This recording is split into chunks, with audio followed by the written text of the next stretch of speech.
Nestled deep in the Canadian wilderness, 2 Mile is a rugged ranching community situated, as the name suggests, 2 miles from the closest town. If you like the outdoors, this is a spectacular place to be, there's no question. The mountains are glorious. It's got wolves, moose, salmon, good hiking, good snowmobiling. It still has a kind of a frontier sort of a feel to it. It's mostly ranches, surrounded by wilderness.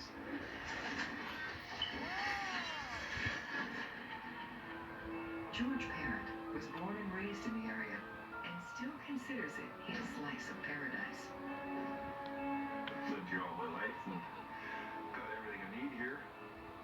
It's pretty picturesque here. His younger brother, Louis, hasn't strayed far from home either. So the two brothers of Louis and George Parent had a farm. Their dad had originally owned it, and everybody in town knew who they were. Quite the collection Dad had. What a collection we have. Well, I have a nice log house up on a hillside overlooking the whole farm, and my brother lives halfway across. George and Louis are the third generation to live on the farm after inheriting it from their father. They had an old barn. They had a lot of old equipment, scrap metal, stuff that was laying around. Well, farming equipment was passed down from my dad. It's a nice tractor and a plow. Today, Louis is suddenly struck by an idea. You know, Yeah? we're gonna have the wedding here. One of Louis' parents' children were getting married. My brother wanted to use the hay barn as a little chapel or whatever. No, think about it. Make a nice chapel. Well, I guess if you want your guests to have a rust all over their Sunday best, We have to tidy up first. says the Energizer Bunny. Louis is 6 years younger than I am, and he's so energetic that after work he goes jogging for 5 kilometers. You all ready to head over to Ronnie and Sage's? Yeah, I'm hungry.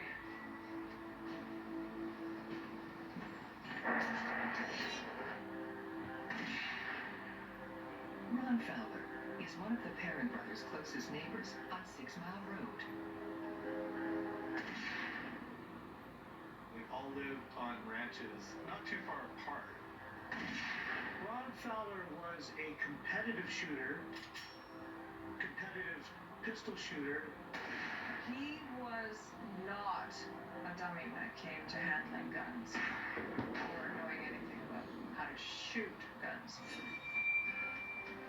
Ron works in the logging industry.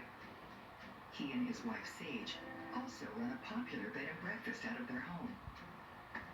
That place was called the Triple Creek Ranch. It was a spectacular place. Ron and Sage probably got together at least 20 years ago or more. George, Louis, and Ron have known each other for decades, and their relationships are complicated. Hey! Louis, who is George's brother, was a great friend with Ron. They like sledding together. They like drinking Budweiser. But Ron and George have never really gotten along. I was a friend of George Parent and Ron Fowler, but the Parent brothers had totally different involvement with Ron. George Parent and Ron Fowler knew each other, but they did not like each other very much. Look at you, couple of commies carpooling. Well, looks like you finally know how to use that thing. Oh, figuring it out. How you doing, Sage? I like your new sign. Business that's been good. Pull on back, I'll let you in. Okay. George and Ron play nice for Louis' sake, and because of George's history with Sage. Sage was like a nice country girl. I hope you fellas brought an appetite. I was good friends with her. Great. Perfect. But when lines are crossed, nice is no match for rage. The simmer started to turn into oil Do not kill him. until it finally boiled over. For now, Ron and Sage's home is a frequent gathering spot for 6 Mile Road neighbors. Ron Fowler invited the whole neighborhood over to his place for dinner. And there's plenty more where this came from. It was all right. It was pretty good.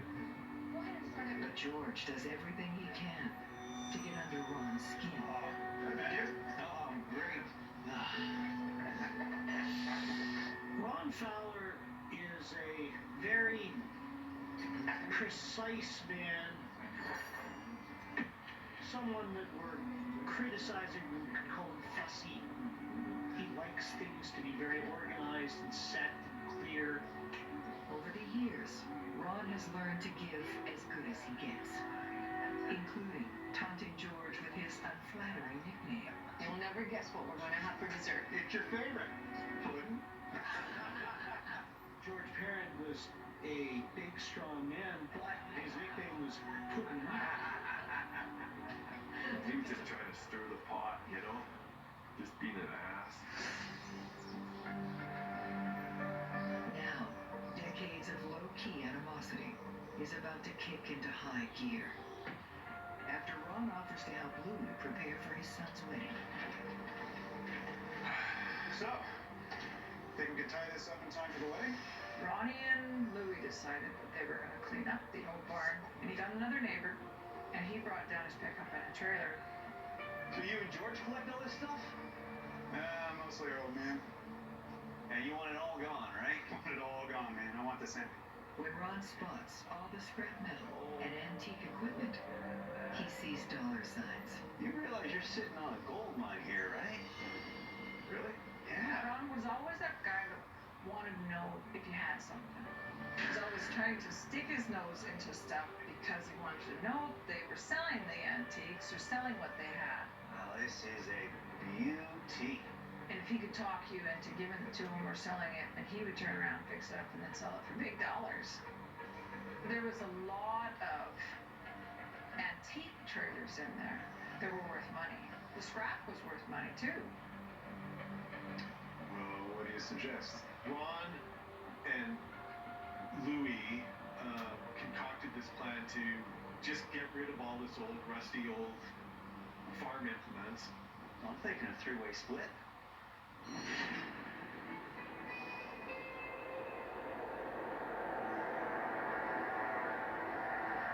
A few days later, Louis and Ron are almost finished clearing out the barn. When they're stopped in their tracks, George had no idea what the men were up to, and when he finds out, he's not happy. Ronnie and Louis didn't tell me about selling all the scrap metal. They had their own little clique going there. George happened to come in and find out that this was going on, all this equipment was being removed. Hey, welcome back, George. What the hell's going on? Cleared out the barn. What? Hey, George. Selling some of your old crap. My dad's stuff isn't crap. That's the kind of had sentimental value to me. So I would have came an hour or two later, it would have been gone, and I wouldn't know nothing about it. George was quite offended that Ron talked Louis into it. What do you mean? It's just sitting around here doing nothing, taking up space for the wedding? We're helping you out here. Putting like it all. Shut up! George Parent was also a confrontational and short-tempered person. This stuff is not for sale. It's not yours to sell. I didn't think that feud would ever get blown out of proportion like it did. Things got heated very quickly. All this stuff is mine. Just junk, buddy. No, it isn't. I was tired of listening to him. Shut up. What'd you say to me? I said, shut I up. didn't like his attitude either. Shut up. Stop. Do you want all this stuff? Hell yes. And it's yours. You think? Deal's off. Deal's off. When George discovers some of his dad's treasures are already gone, he sees red. Where's all the other stuff? Like what? The other stuff? Yeah. Stuff? We already took a load down there, George. You did what? Bring it back. It just kept on and on. It was just so I called Ron. Ron, just get the out of here. Get out of here. Just get out of here. Trying to help you out, get rid of some of your junk. I'm not gonna forget, Puddin'. And he just waved his little finger at me. Just remember, you said that. Just remember you told him. I'm not gonna let you forget it. It's war, George. The war I'm gonna win. And that's where it all started, I think. War, George. I'm telling you, it's war. I think it would be fair to say that the conversation went from hello to you very, very quickly.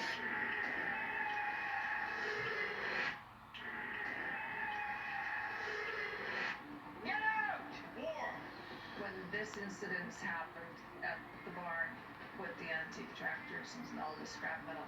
This was the point of no return for this relationship between Ronnie and George. Ron Fowler is incensed that George Perrin turned his helping hand into a personal attack. Ron had done a day or two of hard work, had used his tractor, and had burned a whole bunch of diesel, and he got butt piss in return. George is livid that Ron meddled in family business and tried to sell his property. It's such a weasel. Like, trying to make a dollar off somebody like that. This is a beauty. He sticks his nose in just a little too far. Gets a little too involved. More, George. From now on, both men seize any opportunity to stick it to each other. I went and bought myself a four-wheeler, and I got the biggest and the best four-wheeler you could just about get. I wanted to go four-wheeling and just spray rocks all over. George takes his new ride out on 6 Mile Road and heads straight towards Ron's place. The property that Ron and his wife owned was at the end of the 6 Mile Road. From there, it turned into a forestry road, so everybody that lives in that area goes down the road to get wood.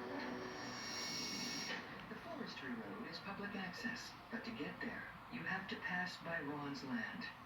Ron was really protective of the property, didn't like people coming through it because it encroached on their privacy. Ron Fowler took a more proprietorial interest in the road than was justified. It was not his private road. Ron is convinced it's his duty to protect the road, even if he doesn't legally own it. Ron Fowler was known in our area as the 2 Mile Sheriff. He took it upon himself to get too involved. The way Ron sees it, George is trespassing, and he takes matters into his own hands.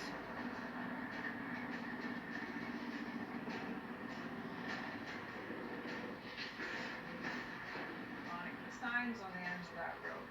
No trespassing, private property, whole bit. Yeah, he plastered them all over, but this is my rights driving through his property. You didn't give George trouble, he didn't give you trouble back. But if you pestered him, he would put you in your place. George races off to give Ron a piece of his mind. Instead of staying on the road, I'd drive on the lawn. Kind of tormented him. Ron Fowler said George Perrin did donuts right where Mr. Fowler's driveway intersected the road. No, I never ever did donuts, but I did drive across his lawn. Ron? Ron, you better come see this.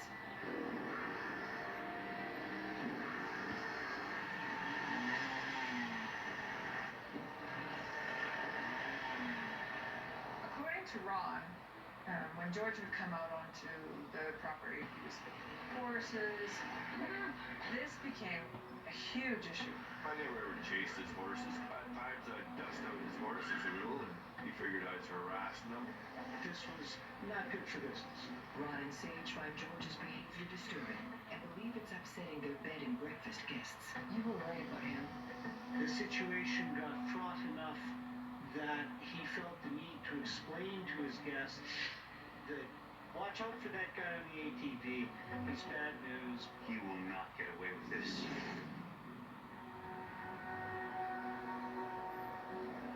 Ron complains to Louis Parent about the latest battle with his sibling. Given the fact that George Perrin is a brother, Ron Fowler is a very good friend of his, he's probably saying, geez, do I need this? You don't want to talk, you don't have to talk. You want to hate each other, but I'm not picking sides here.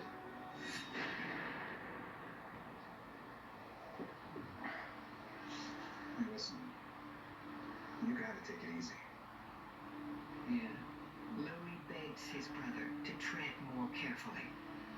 My brother said, watch how he's liable to kill you or whatever. Okay, you're putting me in an awkward position. Okay, you're my brother, and he's a good friend of mine. No accounting for taste. You know, I would say that you don't know what he's capable of. And you do know. reminds George that when it comes to protecting his interests, Ron isn't afraid of using firepower. So many years ago, Ron was involved with a shooting that involved a pickup truck and some kids on his property. Get off my property! Ron had actually come out with the gun and shot at a truck, hit the front quarter panel.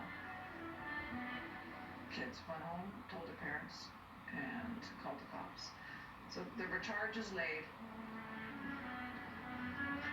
He got his guns taken away for that, but he got them back after a while. Even though his record was cleared, Ron's dangerous reputation remains intact. He's armed to the hilt and a crack shot. Ron Fowler would have had, I am guessing, 15, maybe 20 firearms all told. So what? I'm armed to the hilt. I'm not sure how many guns I have. Probably 10, 15 the most. Just don't poke the bear. Yeah. And there's other people too that told me that, but I thought they were just all joking and, nobody shoots people like that. George isn't intimidated and continues passing Ron's property to collect firewood. Mr. Fowler asserted George Parent would stop at the intersection of the driveway and the road and stare in a friendly manner up at the house.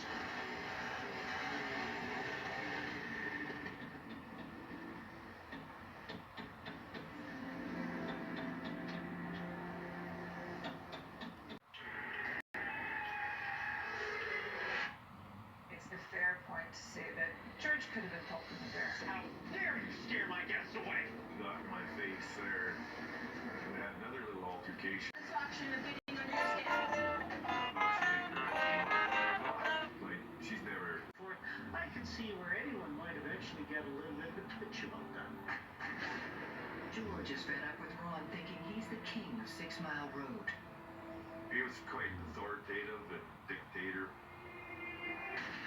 Harassing the public. A lot of people I talked to tell me they had a bad encounter with him.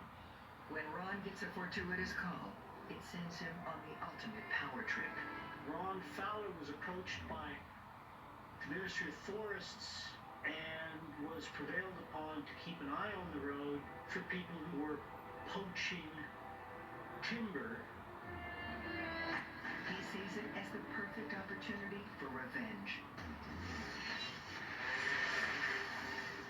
So a little while later, George went out to the bush. He needed some barn poles, so he cuts down some big cedar. But with big timber, you have to pay for a permit. Ron saw him and called forestry. So when do I owe the honor? We've had reports that you're poaching cedar logs from public land. Ron accused George of stealing high-grade cedar. So they come up to George's and said, hey, you got some poles? He said, yeah. So is that a problem? Or you need a permit for that. I guess I better get one.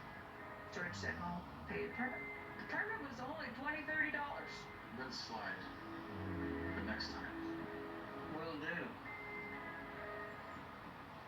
When forestry officials decline to press charges, Ron vows to build a case against his neighbor. I went out there again and I got some pine rails. And on the way back, he was waiting for me. Crossing my land, huh? Get out of the way, you jerk! And Ben's pointing up at me. He was taking pictures of my load. He was trying to frame me, I suppose. Trying to get me any way he could. He's pretty crafty.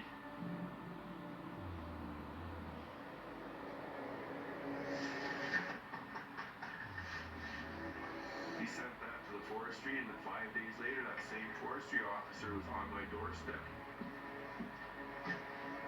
You again? He was irritated, I'm sure, when forestry called and said, we got another call from your friendly little neighbor. So what? It's not cedar. I thought those little rails aren't worth anything to anybody, even to the government. You have to pay a fee for pine, too. Sure enough, you have to pay stumpage fee for this stuff. You sweat it? 3 strikes and you're up. Roger that. Forestry official gave me a little warning, told me next time come and get a permit for this stuff too. George is fuming that Ron reported him for 2 such minor infractions. Ron was really trying to catch George on any technicality with this. He always took it that step too far. But in Ron's eyes, George is a criminal who needs to be brought to justice. Mr. Fowler was a man who would stress. The guy has spent a lot of money and a lot of time and a lot of effort to get into the middle of freaking nowhere, and George Parent is in his face all the time. Both men reach their breaking point. If the scrap metal was the instigating moment, War, George, a war I'm gonna win! the most critical moment was the backhoe incident. One of them got 2-3 trees for firewood. Mr. Fowler saw Mr. Parent driving his ATV back from the end of 6 Mile Road. Ron is convinced his neighbor is hauling bootleg firewood and goes after him. So he followed Mr. Parent. Frosty cheese! Ron comes flying up, and he's got a camera. Now let's get some pictures. What's this? You got a permit for this one? Ron wanted to take pictures of the road to give those to the forestry people. I don't need a permit to punch you in the face.